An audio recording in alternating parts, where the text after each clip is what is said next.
Hello guys, welcome to my channel. Episode की शुरुआत जतिन और खुशी से होती है। वो लोग खुशी खुशी एक दूसरे को केक लगाते हैं और जश्न मनाते हैं। जब सुरभि आती है और कामनी के साथ उसके रिश्ते को बर्बाद करने के लिए माफ़ी मांगती है। वो उसे ऐसा ना करने के लिए कहता है क्योंकि उसने उसे एक समस्या से बचाया है, क्योंकि वो पहले से ही कई लोगों से घिरा हुआ है।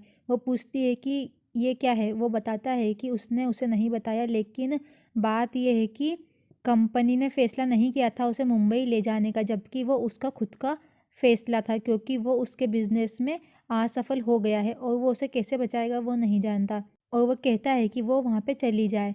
खुशी कहती है कि उसका जन्मदिन का गिफ्ट अभी बाकी है और वो उसके गिफ्ट के रूप में उससे जतिन की मदद करने के लिए कहती है और उससे अनुरोध करती है। सुरभि हैरान हो जाती है क्योंकि वो कार्तिक के शब्दों को याद करती है और ये कहते हुए माफ़ी मांगती है कि वो मुंबई नहीं जा सकती, क्योंकि वो नासिक में जो कुछ भी संभव होगा वो करेगी। और फिर खुशी को भी पालन करने के लिए कहती है और कहती है कि वो कुछ और मांगे। तब वो कहता है कि ठीक है, और यदि उसका काम बंद हो जाता है तो वो उनके घर पे ही फिर रहेगा। और वो चला जाता है। सुरभि तनाव में रहती है। इतने सालों तक उसकी मदद करने के बाद खुशी ने उसे ऐसा करने के लिए फटकार लगाई और उसने उससे ऐसा बदला लिया। फिर सुरभि चौंक कर खड़ी होती है। फिर खुशी फिर उससे इतनी बेरहमी से बात करने के लिए माफ़ी मांगती है। सुरभि कहती है ठीक है और फिर उसे मंदिर ले जाती है।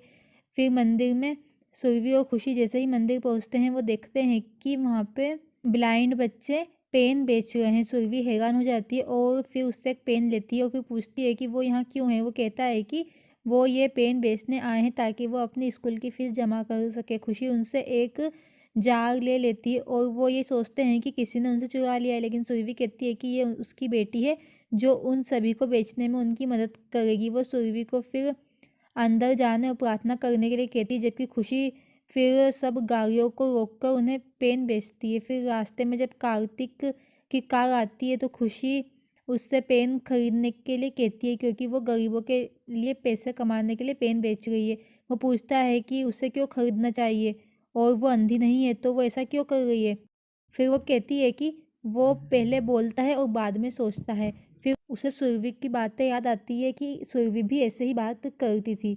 वो कहती है कि आज उसका बर्थडे है और वो सभी के चेहरे पर खुशी देखना चाहती है, क्योंकि उसका नाम खुशी है। वो अपनी ही बेटी की फिर याद दिलाता है और खुशी नाम की लड़की से मिलने की विडंबना से हैरान हो जाता है। फिर जिस दिन उसकी अपनी खुशी का जन्मदिन है उसी दिन वो उससे मिला। फिर वो दूसरे लोगों के पास चली जाती है, जबकि वो उसे अपनी बेटी के साथ अपनी पहली मुलाकात की याद दिला जाती है। वो फिर नीचे आता है और फिर उससे पूछता है कि इन सब का कितना पैसा आएगा। वो फिर कहती है कि वो सब ले लेगा और फिर वो उसके टोटल पैसे गिनना चालू करती है। फिर वो उसे आश्चर्य करते हुए उसे देखता है। वो कहती है कि इसके 1,000 रुपये हुए हैं, लेकिन वो उससे सब पेन खरीद रहा है इसलिए वो उसे डिस्काउंट देगी। वो फिर उसे 1,000 देता है, लेकिन वो कहती है कि उसके पास 50 रुपये छुट्टे नहीं हैं। वो उससे पैसे रखने के लिए कहता है। वो कहती है कि उसे दान या फिर सहानुभूति नहीं चाहिए। वो उसे फिर कहती है कि वो उसे पैसे देगी। वो कहती है कि उसके पास लेकिन छुट्टे नहीं है, लेकिन वो उसकी माँ के पास से लेके आ सकती है और उसे आने के लिए कहती है ताकि वो उसकी माँ से मिल सके। वो खुशी खुशी उसका पालन करता है क्योंकि वो उसका हाथ पकड़कर आगे ले जाती है। वो उसके साथ एक अचंभे में चलता है। फिर ताई हेमा की बेटी रिया को पकड़ लेती है, लेकिन वो फिर से भाग भाग जाती है। वो और प्यारे इस बात से परेशान है कि शायद वो कुछ बता ना दे। फिर पूरी फैमिली इकट्ठी हो जाती है और रोहित भी उसके पीछे भागता है। इतने में रिया उसे टकरा जाती है और वो गिर जाती है और फिर उसे चोट लग जाती है। वो सभी भागते हैं और फिर उसे डॉक्टर को बुलाते हैं। फिर सुरभि मंदिर में प्रार्थना कर रही होती है और वो कुछ महसूस करती है कि उसके आसपास कहीं कार्तिक की मौजूदगी है। जैसे जैसे खुशी कार्तिक के साथ मंदिर के पास जाती है, वो फिर अपने मंगलसूत्र को पकड़ती है और खुशी इस बीच कार्तिक को मंदिर ले जाती है और पीछे से सुरभि को अपनी माँ के रूप में उसको दिखाती है। वो देखता है, उलझा हुआ रहता है, जबकि आगे देख सुरभि भी भ्रमित है। फिर खुशी उससे वेट करने के लिए कहती ताकि वो उसकी माँ से पैसे ला सके और फिर सीरियस ऊपर चली जाती है। वो सुरभि से पैसे मांगती है। वो पूछती है कि उसे क्यों चाहिए। खुशी फिर पूरी बात बताती है। सुरभि पूछती है कि वो अंकल कौन है। फिर खुशी उसे अंकल को दिखाती है और उसे खुद देखने के लिए कहती है। जैसे सुरभि देखती, कार्तिक किशोर का फ़ोन उठाने के लिए मुड़ जाता है। खुशी जल्दी से पैसे की मांग करती है, लेकिन सुरभि कहती है पहले उससे अपनी आरती लेनी चाहिए। फिर खुशी उसकी बात मान लेती है और फिर नीचे जाती है और उस अंकल से मिलने के लिए। इस बीच रिया के मामूली घाव को लेकर कार्तिक बहुत परेशान हो जाता है, जबकि किशोर समझाने की कोशिश करता है कि वो ठीक है। कार्तिक जल्दी से कार में बैठ जाता है और एयरपोर्ट जाने के लिए रवाना हो जाता है। फिर वो जिस मीटिंग के लिए आया था उसे भी उसने रद्द कर दिया। वो फिर उसे जाते हुए देखती है और उस पर चिल्लाती है, लेकिन वो चला जाता है। सुरभि टेंशन में खड़ी होती है। खुशी फिर उससे 50 रुपये मांगती है और जब वो उसे दे देती है तो वो खुशी अंधे बच्चों के पास जाती है और उनके पैसे दे देती है। सुरभि मुस्कुराती है और फिर पूछती है कि वो इन 50 का क्या करेगी। वो कहती है कि वो उसे अपने पास रखेगी और उसे लौटा देगी। वो कहती है कि दुनिया इतनी बड़ी भी नहीं है कि वो उसे वापस ना मिल सके, और जब वो मिलेगा तो उसे वापस पैसे दे देगी और उसे ये सबक भी देगी कि उसे पैसे की कदर करनी चाहिए। सुरभि मुस्कुराती है। फिर इस बीच डॉक्टर के आने और उसका टेस्ट करने के बाद वो सभी पूछते हैं कि क्या कुछ गंभीर प्रॉब्लम है। वो कहती है कि ये कुछ भी बड़ी बात नहीं है। डॉक्टर के जाने के बाद वो किशोर को दवा लेने के लिए भेजती है। ताई प्यारे के पास जाती है और फिर सबको बाहर निकाल देती है। फिर दरवाज़ा बंद करने के बाद ताई उसकी ओर मुड़ती है और पूछती है कि वो क्या जानती है सुनती है। रिया कहती है कि वो उसका पूरा इतिहास जानती है और वो अब उसे ब्लैकमेल करेगी।